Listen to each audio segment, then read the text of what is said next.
Dears, welcome back to our channel. ഇന്ന് ഞാൻ വന്നിട്ടുള്ളത് കുറച്ച് ക്വസ്റ്റ്യൻസിന് ആൻസർ ചെയ്യാമെന്ന് വിചാരിച്ചു. 1 by 1 വീഡിയോസ് ആയിട്ട്. ഫസ്റ്റ് ക്വസ്റ്റ്യൻ ഞാൻ ഇന്ന് എടുത്തിട്ടുള്ളത് PPT വച്ചിട്ടാണോ ക്ലാസ് എടുക്കുന്നത്, ഓൾ ക്ലാസ്സസ് അങ്ങനെ PPT ബേസ്ഡ് ആണോ എന്ന് പറഞ്ഞിട്ടൊരു ക്വസ്റ്റ്യൻ ഉണ്ടായിരുന്നു. അത് ക്ലിയർ ആക്കാം എന്ന് വിചാരിച്ചിട്ടാണ് കേട്ടോ. അപ്പൊ ആൻസർ ഒറ്റ വാക്കിൽ പറയുവാണെങ്കിൽ PPT വച്ചിട്ടാണ് എല്ലാ ക്ലാസ്സസും നമ്മൾ എടുക്കുന്നത്. യെസ്, പക്ഷെ അത് എങ്ങനെയൊക്കെ യൂസ് ചെയ്യാം എന്നുള്ളത് ഞാൻ പറയാം.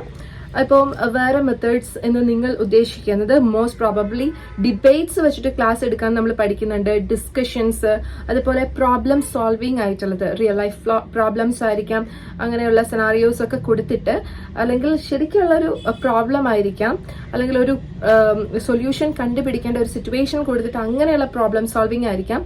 ഏത് തരം പ്രോബ്ലം സോൾവിങ് ആണെങ്കിലും അതെല്ലാം നമുക്ക് PPT ആയിട്ട് കൊടുക്കാൻ പറ്റും അല്ലെ. അത് ഇൻട്രൊഡക്ഷൻ ഒരു ആക്ടിവിറ്റി കൊടുത്തിട്ട് മെയിൻ ആക്ടിവിറ്റീസിൽ ഈ ഡിബേറ്റ്സ് ആയാലും പ്രോബ്ലം സോൾവിങ് ആയാലും കൊടുക്കാനായിട്ട് പറ്റും. അപ്പൊ ആ രീതിയിലാണ് PPT പ്രിപ്പയർ ചെയ്യേണ്ടത് കേട്ടോ. അപ്പൊ ഫസ്റ്റ് നമ്മൾ ഇപ്പം ഒരു പ്രോബ്ലം ബേസ്ഡ് ലേണിംഗ്, അപ്പൊ അതിന്റെ ഷോർട്ട് ഫോം നമ്മൾ എപ്പോഴും ഇവിടെ UAE പറയുന്നത് PBL എന്നാണ് കേട്ടോ. Problem based learning, PBL.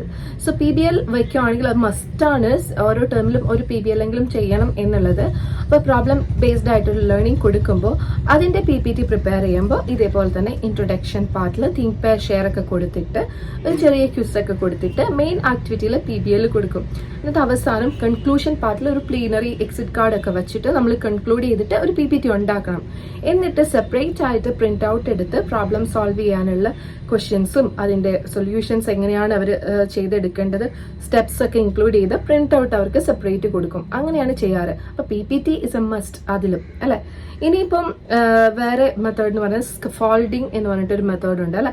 അപ്പൊ അത് നമ്മൾ അധികം യൂസ് ചെയ്യാറില്ലെങ്കിലും അതും നല്ലൊരു ഇതാണ്. അതായത് ബേസിക് ആയിട്ടുള്ള സ്കഫോൾഡിങ് സ്ട്രക്ചേഴ്സ് മാത്രം കുട്ടികൾക്ക് കൊടുത്തിട്ട് അവർ അതിൽ നിന്നും ഒരു സൊല്യൂഷൻ കണ്ടുപിടിക്കുകയാണ്. നമ്മൾ അതിന്റെ സ്കെലറ്റൻ മാത്രമാണ് കൊടുത്തിട്ടുള്ളത് ഉള്ളൂ, ആ ഒരു പ്രോബ്ലത്തെ പറ്റിയിട്ടോ ആ ഒരു സബ്ജക്റ്റിനെ പറ്റിയിട്ടോ. അവരാണ് ബാക്കിയുള്ളതെല്ലാം കണ്ടുപിടിക്കുന്നത്. അതാണ് സ്കഫോൾഡിങ് എന്ന് പറയുന്നത് കേട്ടോ. ഇനി ചെറിയ ക്ലാസ്സസിന്റെ കാര്യമാണ് കൂടുതൽ പേരും ഡൗട്ട് ചോദിക്കുന്നത്. ചെറിയ ക്ലാസ്സസ്, അതായത് ഫൗണ്ടേഷൻ സ്റ്റേജസ് അല്ലെങ്കിൽ പ്രൈമറി സ്റ്റേജസ് എന്ന് പറയുന്ന പ്രൈമറി ക്ലാസ്സസിലൊക്കെ നമ്മൾ യൂസ് ചെയ്യുന്നത് പ്ലേഫുൾ ആയിട്ടുള്ള ലേണിംഗ് ആയിരിക്കും അല്ലെ.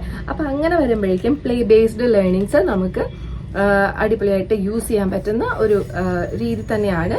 അപ്പൊ അതിൽ അവർക്ക് വേണ്ടിയിട്ട് ഗെയിംസ് നമുക്ക് കൊടുക്കാനായിട്ട് പറ്റും, ചെറിയ ഗെയിംസ് അല്ലെ. അപ്പൊ ആദ്യം തന്നെ ഇതേപോലെ തന്നെ PPT പ്രിപ്പയർ ചെയ്യണം. അപ്പൊ ഗെയിംസ് കൊടുക്കേണ്ട സ്ഥലത്ത് ഗെയിംസ് എങ്ങനെയാ കളിക്കേണ്ടതെന്നൊക്കെ ഉള്ളത് ഇൻസ്ട്രക്ഷൻസ് വേണമല്ലോ. ആ ഇൻസ്ട്രക്ഷൻസ് എല്ലാം PPTയിൽ കൊടുക്കണം. അത് കുട്ടികളെ കാണിച്ച ശേഷം ആ ഒരു ഗെയിം അവിടെ നമുക്ക് ചെയ്യാം. റോൾ പ്ലേസും അങ്ങനെ തന്നെയാണ്. റോൾ പ്ലേ ചെയ്യണമെങ്കിൽ അതിന്റെ ക്യാരക്ടേഴ്സിനെ ഒക്കെ PPTയിൽ ഇൻക്ലൂഡ് ചെയ്തിട്ട് ആ ഒരു എപ്പോഴും ഒരു ബേസ് എന്ന് പറയുന്നത് PPT ആയിരിക്കും. എന്നിട്ട് ആ ഒരു ഇത് വെച്ചിട്ട് നമുക്ക് കുട്ടികളോട് റോൾ പ്ലേ ചെയ്യാൻ പറയാം. ആദ്യം അല്ലെങ്കിൽ ഒരു സ്റ്റോറി നമുക്ക് വീഡിയോ ആയിട്ട് PPTയുടെ ഉള്ളിൽ ഡൗൺലോഡ് ചെയ്ത് ഇൻക്ലൂഡ് ചെയ്യണം. കുറെ പേർക്ക് ഡൗട്ട് ഉണ്ട് അതെങ്ങനെ ചെയ്യണമെന്ന്. ഞാനത് നെക്സ്റ്റ് വീഡിയോ തന്നെയായിട്ട് ചെയ്യാം കേട്ടോ. എങ്ങനെയാണ് നമ്മൾ PPTയിൽ വീഡിയോസ് അതുപോലെ ടൈമറൊക്കെ ഇൻക്ലൂഡ് ചെയ്യണമെന്നുള്ളത്. അപ്പൊ ഇതേപോലെ ഡൗൺലോഡ് ചെയ്തിട്ട് നമ്മൾ സെറ്റ് ചെയ്യുന്നു. എന്നിട്ട് അത് കുട്ടികളെ കാണിച്ചിട്ട് അതേപോലെ തന്നെ റോൾ പ്ലേ ചെയ്യാനായിട്ട് കുട്ടികളോട് പറയാനായിട്ട് പറ്റും. നെക്സ്റ്റ് എന്ന് പറയുന്നത് സോങ്സ് അല്ലെങ്കിൽ റൈംസ്. അത് നല്ലൊരു മെത്തേഡാണ്. കുട്ടികളെ കൊണ്ട് കൂടെ പാടിക്കാം, പാട്ട് വെച്ചു കൊടുക്കാം അല്ലെ. അതിന്റെ സ്റ്റോറീസ് ഒക്കെ കാണിച്ചു കൊടുക്കാം PPT യൂസ് ചെയ്തുകൊണ്ട്. പിന്നെ പെറ്റ്സ് എന്ന് പറയുന്നത് ആ ഒരു എന്താ പറയുക, കയ്യിലൊക്കെ ഇങ്ങനെ എന്തെങ്കിലും ക്യാരക്ടറിന്റെ ഇതൊക്കെ വെച്ചിട്ട് നമ്മൾ കയ്യിലൊക്കെ ഇട്ടിട്ട് കാണിച്ചു കൊടുക്കുമല്ലോ. ആ ഒരു ഷോയൊക്കെ നമുക്ക് അവിടെ കൊടുക്കാം. കുട്ടികൾക്ക് ഭയങ്കര ഇൻട്രസ്റ്റിംഗ് ആയിരിക്കും. പിന്നെ പിക്ചർ കാർഡ്സ് കൊടുക്കാം. കുഞ്ഞു കുട്ടികളെയൊക്കെ പഠിപ്പിക്കാനായിട്ട് ആനിമൽസിന്റെ നെയിം കാർഡ്സ് ഒക്കെ കുട്ടികൾക്ക് കൊടുക്കുകയാണെങ്കിൽ കുറച്ചുകൂടെ നല്ലതായിരിക്കും. അതൊക്കെ മെയിൻ ആക്ടിവിറ്റിയിൽ ഇൻക്ലൂഡ് ചെയ്യിക്കാം, അല്ലെങ്കിൽ സ്റ്റാർട്ടറായിട്ട് ഇൻക്ലൂഡ് ചെയ്യിക്കാം. അപ്പൊ അത് അവിടെ ചെയ്യുന്നുണ്ടെന്ന് PPTയിൽ ജസ്റ്റ് ഒന്ന് കൊടുത്താൽ മതി. അതായത് ഒരു PPT എടുക്കുന്നു, അതിൻ്റെ അകത്ത് എഴുതാണ് ഇപ്പോൾ ഗെയിം അല്ലെങ്കിൽ റോൾ പ്ലേ ടൈം 10 minutes എന്നുള്ളത് അവിടെ ഇൻക്ലൂഡ് ചെയ്ത് വെക്കുക. Okay, that's it. Role play ഇവിടെ ചെയ്യുവാണല്ലോ. അപ്പൊ നമുക്കത് കൂടുതലായിട്ട് എക്സ്പ്ലെയിൻ ചെയ്യാനില്ലെങ്കിൽ അറ്റ്ലീസ്റ്റ് അത്ര മാത്രം ഒന്ന് എഴുതി വെക്കാനായിട്ട് ശ്രദ്ധിക്കുക കേട്ടോ. പിന്നെ വരുന്നത് പ്രൊജക്ട്സ് കൊടുക്കാം, പ്രൊജക്ട് മെത്തേഡ്സ് കൊടുക്കാം. അവിടെ നമ്മൾ ഇൻട്രൊഡക്ഷനും ബാക്കി കാര്യങ്ങളും ഒക്കെ PPTയിൽ ഇൻക്ലൂഡ് ചെയ്ത് കുട്ടികൾക്ക് പറഞ്ഞു കൊടുത്ത ശേഷം പ്രൊജക്റ്റ് ആയിട്ട് നമുക്ക് പ്രിന്റ് ഔട്ട് ഒക്കെ എടുത്ത് കൊടുക്കാനായിട്ട് പറ്റും.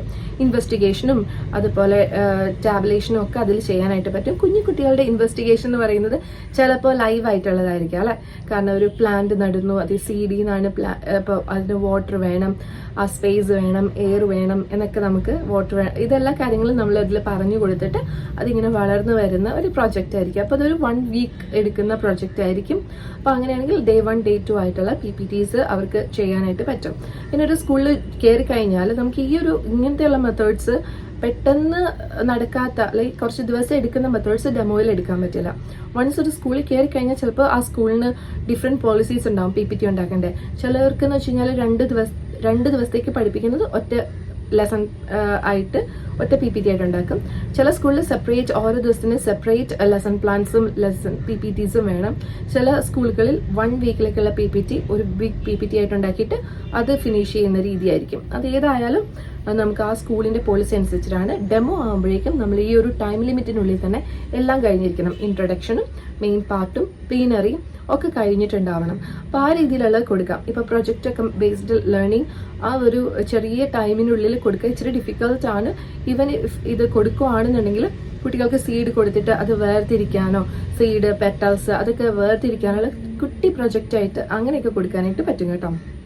പിന്നെ ഇമ്മേഴ്സീവ് റൂമാണ് അടുത്തൊരു കാര്യം. ഇതായത് ഈ നമ്മുടെ എന്താ പറയുക, നമ്മൾ 3D ഒക്കെ കാണുമല്ലോ, അതുപോലത്തെ റൂംസ് ഇവിടെ ഉണ്ടാവും സ്കൂളുകളിലൊക്കെ. സ്കൂളിൽ എങ്ങനെയാണെന്ന് വെച്ച് കഴിഞ്ഞാൽ എല്ലാ വാൾസിലും പ്രൊജക്ടേഴ്സ്, എല്ലാ വാളിലും ആ ഒരു പിക്ചർ, അതായത് മോണിറ്റർ പോലെ ആക്ട് ചെയ്യും എല്ലാ വാൾസും. അപ്പം 4 വാൾസ് ഉണ്ടെങ്കിൽ 4 വാൾസിലും ഇങ്ങനെ പിക്ചർ ഇങ്ങനെ റൺ ചെയ്യുമ്പോഴത്തേക്കും നല്ല രസമായിരിക്കുമല്ലോ. നമ്മൾ ശരിക്കും വേറൊരു ലോകത്തെത്തിയ പോലെ ഒരു ഫീൽ കിട്ടും. കുട്ടികൾക്ക് സ്റ്റോറീസ് കാണിക്കാനും അതുപോലെ വീഡിയോ സോങ്സ് ഒക്കെ പ്ലേ ചെയ്യുമ്പോഴും ഒക്കെ അവരെ അങ്ങനെയുള്ളിടത്താൽ കൊണ്ടുപോകാം. അതാണ് ഇമ്മേഴ്സീവ് റൂംസ് എന്ന് പറയുന്നത്. അവിടെ അതൊന്ന് ജസ്റ്റ് നിങ്ങൾക്ക് സെർച്ച് ചെയ്ത് നോക്കിയാൽ കാണാനായിട്ട് പറ്റും കേട്ടോ. അപ്പോൾ ആ രീതിയിൽ നമുക്ക് വേണമെങ്കിൽ കൊടുക്കാനായിട്ട് പറ്റും. പിന്നെ ഔട്ട്ഡോർ ഇൻക്വയറി ബേസ്ഡ് ലേണിംഗ് ഉണ്ട്. കുട്ടികളെ പുറത്തേക്ക് കൊണ്ടുപോയിട്ട് അവിടുത്തെ ചെടികളൊക്കെ കാണിക്കാനും അങ്ങനെ ഉള്ള ടീച്ചിങ് മെത്തേഡ്സ്, അല്ലെങ്കിൽ റൺ ചെയ്തിട്ട് ഹാർട്ട് ബീറ്റ് ചെക്ക് ചെയ്യുക, അല്ലെങ്കിൽ പൾസ് റേറ്റ് നോക്കുക, അല്ലെങ്കിൽ ശ്വാസം എടുക്കുന്നതിൻ്റെ റേറ്റ് ഒക്കെ നോക്കുക, അങ്ങനെയുള്ള ചെറിയ ചെറിയ ആക്ടിവിറ്റീസ് ഒക്കെ ഇൻക്ലൂഡ് ചെയ്യാം. ബട്ട് ഈ ഒരു മെത്തേഡ്സിൽ എല്ലാം തന്നെ നമുക്ക് എന്ത് വേണം?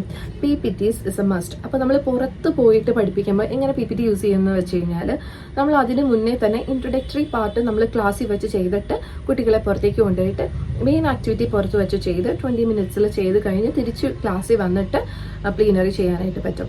അല്ലെങ്കിൽ PPT ഇവിടെ പ്ലീനറിയിൽ ഉണ്ടാക്കിയിട്ടുണ്ടാവും, നമ്മൾ ലെസൺ പ്ലാനും PPTയും ഉണ്ടാക്കിയിട്ടുണ്ടാവും. പക്ഷെ നമ്മൾ വേണമെങ്കിൽ പുറത്ത് വെച്ച് തന്നെ പ്ലീനറിയുടെ കാർഡ്, എക്സിറ്റ് കാർഡ്സ് ഒക്കെ കൊടുത്തിട്ട് കുട്ടികളെ കൂടി ചെയ്യിക്കാനായിട്ട് പറ്റും. ആ രീതിയിൽ നമുക്ക് ചെയ്യാം കേട്ടോ. പിന്നെ പോസിറ്റീവ് റീഇൻഫോഴ്സ്മെന്റ് എന്ന് വെച്ച് കഴിഞ്ഞാൽ വളരെ ഇമ്പോർട്ടൻ്റ് ആണ്. അപ്പോൾ പോസിറ്റീവ് റീഇൻഫോഴ്സ്മെന്റ് ബേസ്ഡ് ആയിട്ടുള്ള ലേണിംഗ് എന്ന് വെച്ച് കഴിഞ്ഞാൽ നമ്മൾ ഗെയിം ബേസ്ഡ് ആയിട്ടുള്ള ലേണിംഗ് കൊടുക്കും. കുഞ്ഞു കുട്ടികൾക്കൊക്കെ ക്ലാസ് ഡോജോ പോയിന്റ്സ് അങ്ങനെയുള്ള റിവാർഡ്സ് കൊടുക്കുന്ന ഗെയിംസ് ഉണ്ടല്ലോ. അപ്പോൾ ഫസ്റ്റ് കിട്ടുന്നവർക്ക് ഇത്ര പോയിന്റ്സ് അങ്ങനെ ബേസ് ചെയ്തിട്ടുള്ള ലേണിംഗ് മെത്തേഡ്, അപ്പോൾ അതും നമുക്ക് ഇൻക്ലൂഡ് ചെയ്യിക്കാനായിട്ട് പറ്റും കേട്ടോ. അപ്പോൾ ഇത് ഏത് തന്നെയാണെങ്കിലും PPT ഇസ് എ മസ്റ്റ്. അതാണ് എൻ്റെ ഫൈനൽ ആൻസർ എന്ന് പറയുന്നത്. PPT എന്തായാലും നമ്മുടെ ക്വസ്റ്റ്യൻ എന്ന് വെച്ച് കഴിഞ്ഞാൽ PPT വേണോ, എല്ലാ രീതിയിലും PPT യൂസ് ചെയ്യാറുണ്ടോ എന്നുള്ളതാണ്. യെസ്, എല്ലാ ക്ലാസ്സസിലും നമ്മൾ PPT യൂസ് ചെയ്യണം. CBSE ആയാലും UK കരിക്കുലം ആയാലും IB ആണെങ്കിലും അതുപോലെ തന്നെ നമ്മുടെ അമേരിക്കൻ കരിക്കുലം ആയാലും PPT is A must in UAE. അപ്പോൾ നിങ്ങളുടെ ഡൗട്ട് എന്തായാലും കോമന്റ് ബിലോ. നിങ്ങൾക്ക് എന്താണ് കൂടുതൽ ഡൗട്ട്സ് ഉണ്ടെങ്കിൽ of course I will give clarification here in this channel. പിന്നെ ആദ്യമായിട്ടാണ് ഈ ചാനൽ കാണുന്നതെങ്കിൽ please do subscribe and please share with other teachers. And അതുപോലെ ജോബ് അന്വേഷിക്കുന്നവർക്കും ഒന്ന് ഷെയർ ചെയ്ത് കൊടുക്കാനായിട്ട് മറക്കണ്ട. അടുത്ത അടിപൊളി വീഡിയോയുമായി വീണ്ടും കാണാം. Bye dears. അതുപോലെ തന്നെ ഇപ്പോഴും അപ്ലൈ ചെയ്തുകൊണ്ടിരിക്കുക. Don't lose hope, just try again and again and again. Finally the success is yours.